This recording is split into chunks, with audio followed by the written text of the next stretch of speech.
Il était une fois Poséidon.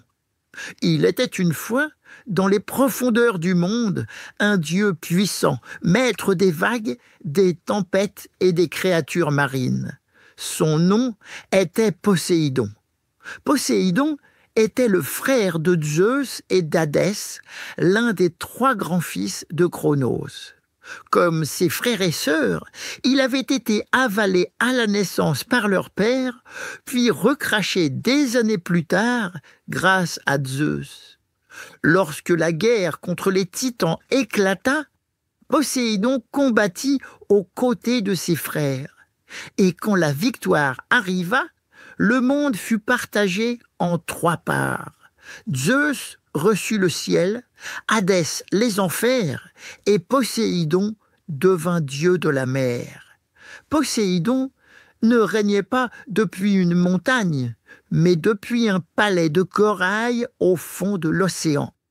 Son royaume était vaste, mouvant, imprévisible, peuplé de poissons géants, de sirènes, d'hippocampes, de monstres engloutis et de trésors oubliés. Il tenait dans sa main un trident magique, une grande lance à 3 pointes. Avec lui, il pouvait soulever les vagues, déclencher des orages en mer et faire trembler la terre. Car Poséidon était aussi le dieu des tremblements de terre.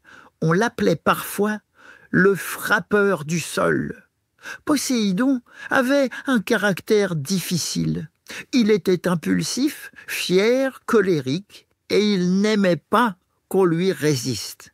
Mais il pouvait aussi se montrer généreux, protecteur ou même poétique. Surtout quand il chevauchait les flots sur un char tiré par des chevaux marins.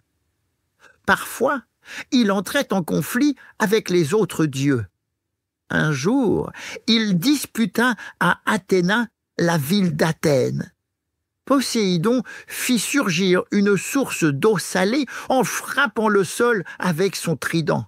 Athéna, elle, fit pousser un olivier. Les habitants choisirent l'arbre plus utile. Depuis ce jour, la ville porte le nom d'Athéna, et Poséidon n'oublia jamais cet affront. Poséidon avait beaucoup d'enfants, comme son frère Zeus. Certains étaient des puissants héros, d'autres des créatures redoutables.